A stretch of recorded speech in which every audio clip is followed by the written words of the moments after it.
ಅದು ಹಣಕಾಸಿನ ವಿಷಯವೋ ಅಥವಾ ನನಗೆ ಇಷ್ಟು ಅನುಕೂಲಸ್ಥ ಸಂಬಂಧ ಸಿಕ್ಕಿರುವ ಬಗ್ಗೆ ಅಸೂಯೆಯೋ ನನಗೆ ಅರ್ಥವಾಗಿರಲಿಲ್ಲ. ಯಾರ ಮಾತುಗಳು ಹೇಗೆ ಇರಲಿ, ಮಾತ್ರೆಯ ಪ್ರಭಾವದಿಂದ ನನಗೆ ಒಳ್ಳೆಯ ನಿದ್ದೆಯೇ ಬಂತು. ಎಚ್ಚರವಾದಾಗ ತಲೆನೋವು ಪೂರ್ತಿ ವಾಸಿಯಾಗಿತ್ತು. ನಾನು ರಿಸೆಪ್ಷನ್ಗೆ ತಯಾರಾಗುತ್ತಿದ್ದಾಗ ಅತ್ತೆ ನನ್ನ ಬಳಿಗೆ ಬಂದು, ಮಮತಾ, ತಲೆನೋವು ವಾಸಿಯಾಯ್ತಾ ಎಂದು ವಿಚಾರಿಸಿದ್ರು.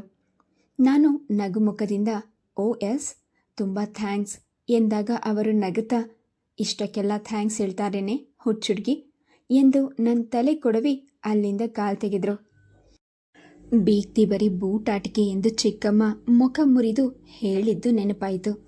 ಅದರಲ್ಲಿ ಹೆಚ್ಚು ಹುರುಳಿತ್ತೋ ಇಲ್ವೋ, ನನಗಂತೂ ಆ ಕ್ಷಣದಲ್ಲಿ ನನ್ನ ಅತ್ತೆಯ ವರ್ತನೆ ಅಪ್ಯಾಯಮಾನವಾಗಿತ್ತು.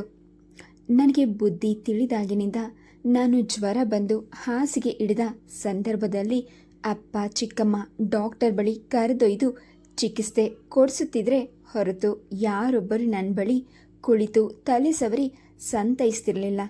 ಆದರೆ ನನ್ನ ಒಂದು ತಲೆನೋವಿಗೆ ಅತ್ತೆ ರೂಮಿನ ತನಕ ಬಂದು ನನ್ನ ತಲೆ ಸವರಿ ಮಾತ್ರೆ ನೀಡಿದ್ದು ನನಗೆ ತೀರಾ ಅನಿರೀಕ್ಷಿತ. ನಂತರ ತಲೆನೋವು ವಾಸಿಯಾಗಿದೆಯಾ ಎಂದು ಕೇಳುವ ಅಂತಃಕರಣ ನನಗೆ ತುಂಬ ಹಿತಕರ ಎನಿಸಿತು. ರಿಸೆಪ್ಷನ್ನಲ್ಲಿ ನನ್ನ ಕಾಲೇಜಿನ ಸಹಪಾಠಿಗಳೆಲ್ಲ ಬಂದಿದ್ದರು. ನಾನೇ ವಾಸವಿಯನ್ನು ಕರೆದಿರಲಿಲ್ಲ. ಅವಳ ಸ್ನೇಹ, ಅವಳ ಮನೆಯವರ ಸಂಪರ್ಕಕ್ಕೆ ನನ್ನ ಮನಸ್ಸಿನ ಬಾಗಿಲು ಎಂದೂ ಮುಚ್ಚೋಗಿತ್ತು. ಮದುವೆ ಮುಗಿದ ಮೇಲೆ ಆ ದಿನವೇ ನನ್ನನ್ನು ಮನೆ ತುಂಬಿಸಿಕೊಳ್ತಿದ್ದರಿಂದ ಚಿಕ್ಕಮ್ಮ ನನ್ನ ಮಡಿಲು ತುಂಬಿಸಿ ಛತ್ರದಿಂದಲೇ ಬೀಳ್ಕೊಟ್ರು. ಅಕ್ಕ ಹೊರಟು ಹೋಗುವವಳೆಂದು ವರ್ಷ, ವರುಣ್ ಅತ್ತರು. ನಾನು ಅವರಿಬ್ಬರನ್ನು ಅಪ್ಪಿಕೊಂಡು ಕಣ್ಣೀರು ಹಾಕ್ತೆ. ನಮ್ಮ ಮನೆಯಲ್ಲಿ ನನಗೆ ನಿಷ್ಕಲ್ಮಶವಾಗಿ ಪ್ರೀತಿಯ ಧಾರೆ ಎರೆದವರೇ ಇವರಿಬ್ಬರು. ನನಗೆ ತಾಯಿಯ ಪ್ರೀತಿ ಇಲ್ಲ ಎಂಬ ಕೊರತೆಯ ಮಧ್ಯ ನನ್ನನ್ನು ತಾಯಿಯಂತೆ ಪರಿಗಣಿಸಿ ಮಮ್ಮಿ ಅಕ್ಕ ಎಂದು ನನಗೆ ಹತ್ತಿರವಾದವರು. ಅವರಿಬ್ಬರನ್ನು ಬಿಟ್ಟು ಹೋಗಲು ನನಗೆ ತುಂಬ ದುಃಖವಾಗಿತ್ತು. ನಾನು ಅಪ್ಪನಿಗೆ ನಮಸ್ಕಾರ ಮಾಡಿದಾಗ ಅವರು ನನ್ನ ತಲೆಯ ಮೇಲೆ ಕೈ ಇಟ್ಟು, ಚೆನ್ನಾಗಿರು ಮಗಳೇ, ದೇವರು ಒಳ್ಳೇದು ಮಾಡಲಿ, ನನಗೆ ಗೊತ್ತಿಲ್ಲದೆ ನಾನೇನಾದರೂ ನಿನ್ನ ಮನಸ್ಸು ನೋಯಿಸಿದರೆ ಕ್ಷಮಿಸ್ಬಿಡಮ್ಮ ಎನ್ನುವ ಹೊತ್ತಿಗೆ ಅವರ ದನಿ ಗದ್ಗದಿತವಾಯಿತು. ನಾನು ಅಪ್ಪನ ಭುಜ ಕೊರಗಿ ಹತ್ಬಿಟ್ಟೆ. ನನ್ನ ಅಳು ಕಂಡು ಅಪ್ಪನ ಕಣ್ಗಳು ಒದ್ದೆಯಾದವು. ಅತ್ತೆ ಮನೆಯಲ್ಲಿ ಚೆನ್ನಾಗಿ ಹೊಂದ್ಕೊಂಡಿರು ಮಮತಾ, ನಿಮ್ಮ ತಂದೆ ತುಂಬ ಕಷ್ಟಪಟ್ಟು ಮದುವೆ ಮಾಡಿಕೊಟ್ಟಿದ್ದಾರೆ. ಮನೆಗೆ ಒಳ್ಳೆ ಹೆಸರು ತರೋ ಹಾಗೆ ನಡ್ಕೋ. ಆಗಾಗ ಬರ್ತಾ ಇರು. ವರ್ಷ, ವರುಣ್ ನಿನ್ನನ್ನು ತುಂಬ ಮಿಸ್ ಮಾಡ್ತಾರೆ ಎಂದು ಚಿಕ್ಕಮ್ಮ ನನ್ನನ್ನು ಕಳಗಿಸ್ಕೊಟ್ರು. ಇದಕ್ಕಿಂತ ಹೆಚ್ಚಾಗಿ ನಾನು ಅವರಿಂದ ಹೆಚ್ಚು ನಿರೀಕ್ಷಿಸಿರಲಿಲ್ಲ. ಮುತ್ತೈದೆಯರಿಂದ ಆರತಿ ಬೆಳಗಿಸಿ ಅತ್ತೆ ನನ್ನನ್ನು ಅವರ ಮನೆಗೆ ಬರಮಾಡಿಕೊಂಡ್ರು. ಎಲ್ಲರಿಗೂ ಸಿಹಿಯಾದ ಬಾದಾಮಿ ಹಾಲು, ತಾಂಬೂಲ ನನ್ನ ಕೈಯಿಂದಲೇ ಕೊಡಿಸಿದ್ರು. ಎಲ್ಲರೂ ಹೊರಟ ಮೇಲೆ ಗಿಜಿಗಿಜಿಯಾಗಿದ್ದ ಮನೆ ಸ್ತಬ್ಧವಾಯಿತು. ಮದುವೆಗೆ ಮುಂಚೆ ನಾನು ಸಂಜೀವ್ ಮನೆಗೆ ಬಂದಿರಲಿಲ್ಲ. ಅತ್ತೆ ನನ್ನನ್ನು ಕರೆದೊಯ್ದು ಮನೆಯೆಲ್ಲ ತೋರಿಸಿದ್ರು. 2 ಅಂತಸ್ತಿನ ಮನೆ. ನಮ್ಮ ಮೂವರಿಗೆ ದೊಡ್ಡದಾಯಿತು ಎನ್ಸಿದ್ರು. ಒಳಗೆ ಅಳವಡಿಸಿದ ಪೀಠೋಪಕರಣ, ಗೃಹ ಅಲಂಕಾರ ವಸ್ತುಗಳು ಕಣ್ ಸೆಳೆಯುವಂತಿದ್ದವು. ಎಲ್ಲ ನನ್ನ ಅತ್ತೆಯ ಕೈವಾಡ ಎಂದು ನನಗೆ ಅರಿವಾಯಿತು. ಆಕೆಯ ಅಭಿರುಚಿಯನ್ನು ಮನದಲ್ಲೇ ಮೆಚ್ಚಿಕೊಂಡೆ. ನಮ್ಮ ನವದಂಪತಿಗಳ ಕೋಣೆಯು ಅಲಂಕಾರವಾಗಿತ್ತು.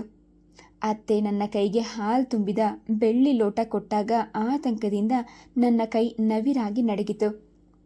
ಅಮ್ಮ ಇದ್ದಿದ್ರೆ ನನಗೆ ಇಂಥ ಸಂದರ್ಭ ಹೇಗೆ ಎದುರಿಸಬೇಕೆಂದು ಸಲಹೆ ಸೂಚನೆ ನೀಡ್ತಿದ್ಲೇನೋ.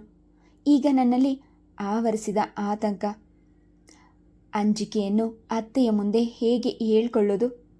ತುಂಬ ಗಾಬರಿಯಾಗಿದೆಯಾ ಮಮತಾ? ನನ್ನ ಚಡಿಪಡಿಕೆ ಕಂಡು ಅತ್ತೆ ನವಿರಾಗಿ ಪ್ರಶ್ನಿಸಿದರು. ನಾನು ಹೌದೆನ್ನುವಂತೆ ತಲೆ ತಗ್ಗಿಸಿದೆ. ನನ್ನ ಹಣೆಯ ಮೇಲೆ ಮುತ್ತಿನ ಮಣಿಯಂತೆ ಬೆವರ ಹನಿ ಮೂಡಿತು. ಅತ್ತೆ ನಗುತ್ತಾ, ನನ್ನ ಮಗ ಕಡಿಮೆ ಮಾತನಾಡೋನು, ಆದರೆ ತುಂಬ ಅಂಡರ್ಸ್ಟ್ಯಾಂಡಿಂಗ್. ಗಂಡ ಹೆಂಡತಿಯರು ಸ್ನೇಹಿತರಂತೆ ಇರಬೇಕು ಮಮತಾ, ಹೋಗು ಎಂದು ಧೈರ್ಯ ಹೇಳಿ ಕಳಿಸಿದ್ರು. ಗಂಡನ ಮನೆಯಲ್ಲಿ ನನ್ನ ಹೊಸ ಜೀವನ ಆರಂಭವಾಗಿತ್ತು. ಅತ್ತೆ ಹೇಳಿದಂತೆ ಸಂಜೀವ್ ಮಾತುಗಾರರಲ್ಲ, ಒಂದು ಬಗೆಯ ರಿಸರ್ವ್ ವೃತ್ತಿ. ಎಷ್ಟು ಬೇಕೋ ಅಷ್ಟೇ ಮಾತು. ಭಾವನಾತ್ಮಕ ವಿಷಯಗಳಿಗೆ ತಲೆ ಕೆಡಿಸಿಕೊಳ್ತಿರಲಿಲ್ಲ. ಲೈಫ್ನಲ್ಲಿ ಪ್ರಾಕ್ಟಿಕಲ್ ಆಗಿರಬೇಕು ಎನ್ನೋದು ಅವರ ಸಿದ್ಧಾಂತ. ಆದರೆ ನನಗೆ ಪ್ರೀತಿ ಪ್ರೇಮದಲ್ಲಿ ಯಾವ ಕೊರತೆಯನ್ನು ಮಾಡಿರಲಿಲ್ಲ. ಅವರು ನನ್ನೊಡನೆ ಗೆಳೆಯರಂತೆ ವಿಷಯಗಳನ್ನು ಚರ್ಚಿಸಿ ಮಾತನಾಡದಿದ್ದರೂ ನನ್ನ ಆಸೆಗಳಿಗೆ ಬೆಲೆ ಕೊಟ್ಟು ನಡೆದುಕೊಳ್ತಿದ್ರು. ಜೀವನದಲ್ಲಿ ಯಾವುದನ್ನು ಪರಿಪೂರ್ಣವಾಗಿ ಬಯಸಬಾರ್ದೆಂಬ ಪಾಠವನ್ನು ನಾನು ಈಗಾಗಲೇ ಕಲ್ತಿದ್ದೆ. ಗಂಡನನ್ನು ರೂಪ ಬಣ್ಣಿಸುತ್ತಾ ಸರಸ ಸಂಭಾಷಣೆಯಿಂದ ನನ್ನ ಮನ ತಲ್ಲಣಿಸಬೇಕೆಂಬುದು ಹರೆಯದಲ್ಲಿ ನಾನು ಕನಸು ಕಂಡಿದ್ದೆ. ಆದರೆ ವಾಸ್ತವ ಹಾಗಿರಲಿಲ್ಲ. ನನ್ನನ್ನು ಅರ್ಥ ಮಾಡಿಕೊಂಡು ವಿಶ್ವಾಸದಿಂದ ನಡೆಸಿಕೊಳ್ಳುವ ಗಂಡ ಸಿಗೋದು ಮುಖ್ಯ ಎಂದು ಸಂಜೀವ್ನನ್ನು ಮದುವೆಯಾದ ಮೇಲೆ ನನಗೆ ಅರ್ಥವಾಗಿತ್ತು. ನಾವು ಮಧುಚಂದ್ರಕ್ಕೆ 1 ವಾರ ಕೊಡೆಕೆನಾಲ್ಗೆ ಹೋಗಿದ್ರಿಂದ ಅತ್ತೆಯ ಜೊತೆ ನನ್ನ ಬಾಂಧವ್ಯ ಇನ್ನೂ ಬೆಳೆದಿರಲಿಲ್ಲ. ಅಲ್ಲಿಂದ ಹಿಂತಿರುಗಿ ಬಂದ ಮೇಲೆ ನನ್ನ ನಿಜವಾದ ಜೀವನ ಆರಂಭ ಎಂದ್ಕೊಂಡೆ. ನಾನು ಅತ್ತೆಗಾಗಿ ಒಂದು ಹುಣ್ಣೆಯ ಶಾಲ್ ಖರೀದಿಸಿದೆ.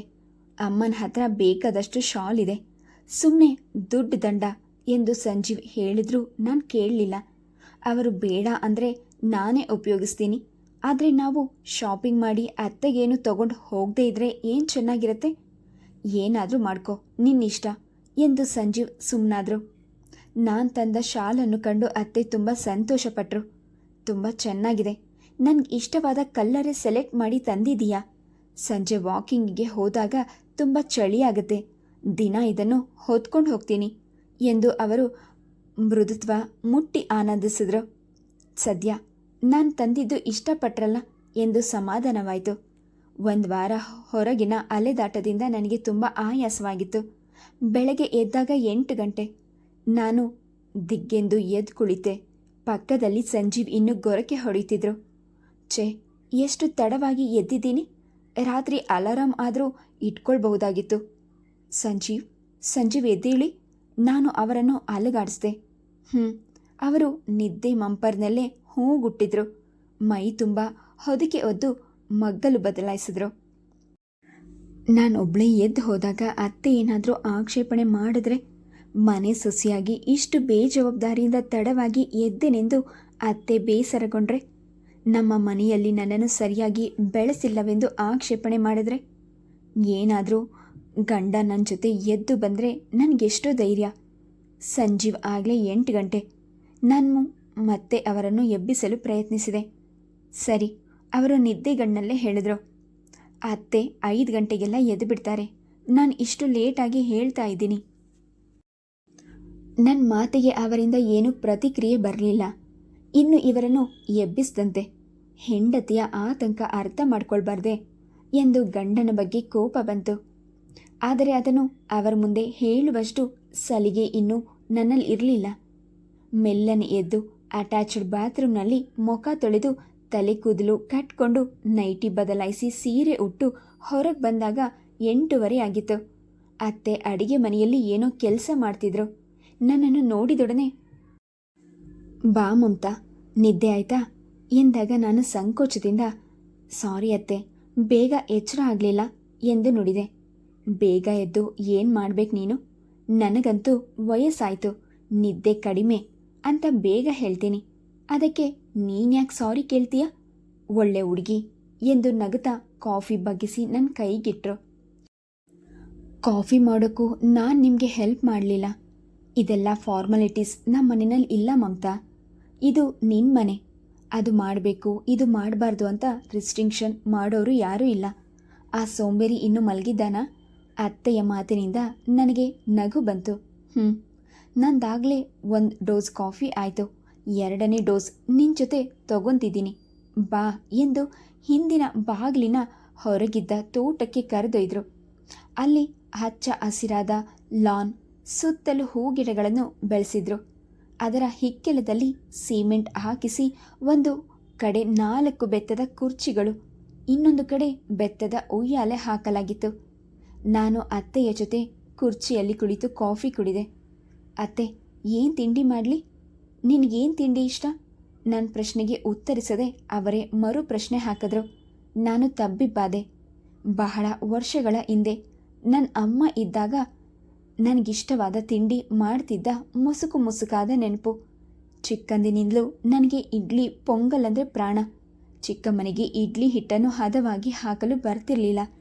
ಇಡ್ಲಿ, ದೋಸೆ ಮುಂತಾದ ತಿಂಡಿಗಳನ್ನು ಹೋಟೆಲ್ನಿಂದ ಅಪರೂಪಕ್ಕೆ ತರಿಸುತ್ತಿದ್ದುದುಂಟು. ಇನ್ನು ಮಿಕ್ಕ ದಿನಗಳಲ್ಲಿ ಉಪ್ಪಿಟ್ಟು, ಅವಲಕ್ಕಿ, ಚಿತ್ರಾನ್ನ, ಚಪಾತಿ ಮುಂತಾದ ತಿಂಡಿಗಳೇ ಮಾಡ್ತಿದ್ದಿದ್ದು. ನನ್ನ ಇಷ್ಟಗಳನ್ನು ನಾನು ಮರ್ತೇ ಬಿಟ್ಟಿದ್ದೆ. ಅಯ್ಯೋ, ಹಾಗೆಲ್ಲ ಏನಿಲ್ಲ ನನಗೆ. ನಾನು ಸಂಕೋಚದಿಂದ ತಡವರಿಸಿದೆ. ಬಂದು 10 ದಿನ ಆಯಿತು. ಇನ್ನೂ ಸಂಕೋಚ ಬಿಟ್ಟಿಲ್ವಾ ನೀನು? ನಿಮ್ಮ ಮನೆಯಲ್ಲಿ ಹೇಗೆ ಫ್ರೀಯಾಗಿರ್ತೀಯೋ ಇಲ್ಲೂ ಹಾಗೇ ಇರಬೇಕು. ಅತ್ತೆ ನಯವಾಗಿ ಗದರಿದ್ರು. ನಾನು ಚಿಕ್ಕಂದಿನಿಂದಲೂ ತಾಯಿಯನ್ನು ಕಳ್ಕೊಂಡಿದ್ದೇನೆಂದು ಅತ್ತೆಗೆ ತಿಳಿದಿತ್ತು. ಆದರೆ ನನ್ನ ಪರಿಸ್ಥಿತಿಯ ಆಳ ಅವರಿಗೆ ಅರ್ಥ ಮಾಡಿಕೊಳ್ಳಲು ಹೇಗೆ ಸಾಧ್ಯ?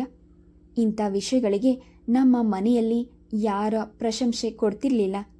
ಅಪ್ಪನಿಗೆ ಇಷ್ಟವಾದ ಅಡಿಗೆ, ವರುಣ್ಗೆ ಇಷ್ಟವಾದ ತಿಂಡಿಗಳು ತಯಾರಾಗ್ತಿದ್ದವು.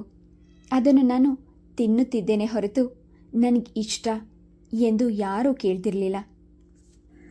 ನನಗಿನ್ನೂ ನೆನಪಿದೆ, ವರ್ಷಾಳಿಗೆ ಮಲಗೋಬ ಮಾವಿನ ಹಣ್ಣು ಎಂದರೆ ಪ್ರಾಣ. ಪ್ರತಿ ವರ್ಷ ಮಾವಿನ ಹಣ್ಣಿನ ಕಾಲದಲ್ಲಿ ಅಪ್ಪ ಅವಳಿಗಾಗಿ ತಪ್ಪದೆ ಮಲಗೋಬ ಮಾವಿನ ಹಣ್ಣು ಕೆಜಿಗಟ್ಟಲೆ ತಂದು ಕೊಡ್ತಿದ್ರು. ನನಗೆ ಮಾವಿನ ಹಣ್ಣಿಗಿಂತ ಹಲಸಿನ ಹಣ್ಣು ತುಂಬ ಆಸೆ. ಅಪ್ಪ, ನನಗೆ ಹಲಸಿನ ಹಣ್ಣು ತಗೊಂಡು ಬಾ ಎಂದು 1-2 ಬಾರಿ ಕೇಳಿದ್ದೆ. ಅಯ್ಯೋ, ಮನೆ ತುಂಬ ಮಾವಿನ ಹಣ್ಣಿದೆ, ಅದನ್ನು ತಿಂದು ಮುಗಿಸಿದ್ರೆ ಸಾಕಾಗಿದೆ. ಇನ್ನು ಹಲಸಿನ ಹಣ್ಣು ತಂದು ಅದರ ತೋಳೆ ಬಿಡಿಸಿ ಸುಲಿಯೋರು ಯಾರು? ಬರೀ ರೇಜಿಗೆ ಕೆಲಸ ಎಂದು ಚಿಕ್ಕಮ್ಮ ಗೊಣಗುತ್ತಿದ್ರು. ಹಲಸು ಎಂದರೆ ವಾಯು.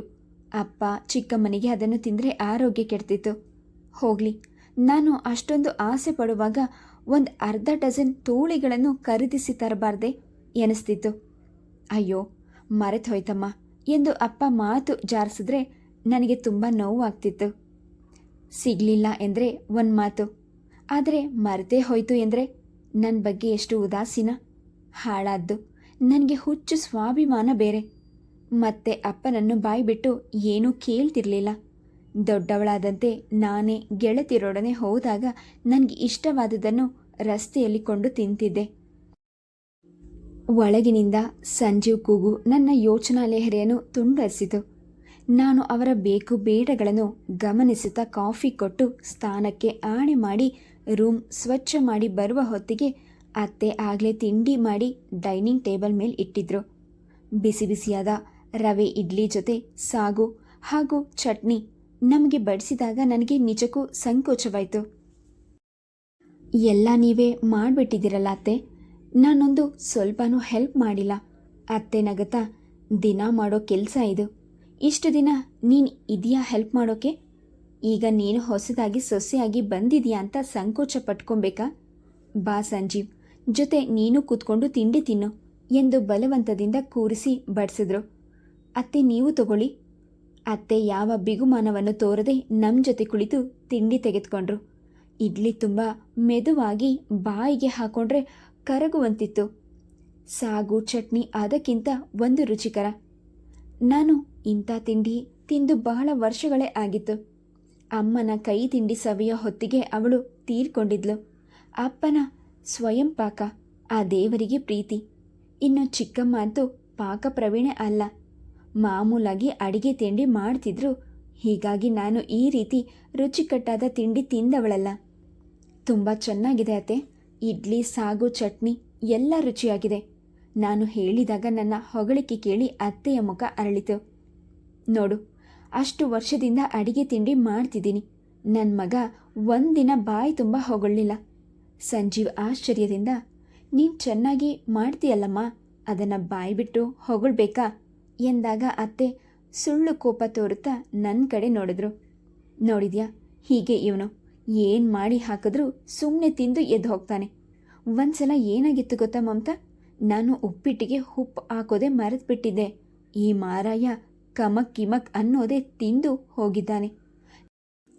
ನಾನು ಬಾಯಿಗಿಟ್ಕೊಂಡು ನೋಡ್ತೀನಿ, ಸಪ್ಪೆ ಅಂದರೆ ಸಪ್ಪೆ. ಅದು ಹೇಗೆ ತಿನ್ನೋ ದೇವರಿಗೆ ಗೊತ್ತು. ಅಷ್ಟೆಲ್ಲ ಆದಮೇಲೂ ನಾನು ಉಪ್ಪು ಹಾಕಿಲ್ಲ ಅನ್ನೋದು ಅವನಿಗೆ ಗೊತ್ತೇ ಆಗಿಲ್ಲ ನೋಡು ಎಂದಾಗ ನಾನು ಅವರ ಜೊತೆ ನಗು ಬಂತು. ಸಂಜೀವ್ ತಟ್ಟೆಗೆ ಇನ್ನೊಂದು ಇಡ್ಲಿ ಹಾಕ್ಕೊಳ್ಳುತ್ತಾ, ಅಯ್ಯೋ, ಅದೆಲ್ಲ ಗಂಟುಗಟ್ಟಲೆ ಚರ್ಚೆ ಮಾಡೋ ವಿಷಯನ. It to leave but don't leave to it. ಆ ಪಾಲ್ಸಿ ನಂದು. ಒಂದಿನ ಉಪ್ಪು ಖಾರ ಹೆಚ್ಚು ಕಡಿಮೆ ಆದರೆ ಏನು ಪ್ರಾಣ ಹೋಗಲಿಲ್ಲ ಎಂದು ತಿಂಡಿ ಮುಗಿಸಿ ಕೈ ತೊಳ್ಕೊಂಡು ಅಲ್ಲಿಂದ ಹೊರಟ. ಅಭಾವಗಳ ಅರಿವಿಲ್ಲದವರಿಗೆ ಕೊರತೆಯ ಅಮೂಲ್ಯ ತಿಳಿಯೋದಿಲ್ಲ ಎನಿಸಿತು. ಇಷ್ಟು ಅಕ್ಕರೆಯಿಂದ ರುಚಿಯಾಗಿ ಮಾಡಿ ಬಡಿಸುವ ತಾಯಿಯನ್ನು ಪಡೆದ ಅದೃಷ್ಟವಂತ. ಇರುವವರಿಗೆ ಇಲ್ಲದವರ ಸಂಕಟ ಅರ್ಥ ಆಗೋದಿಲ್ಲ ಎಂದುಕೊಂಡೆ.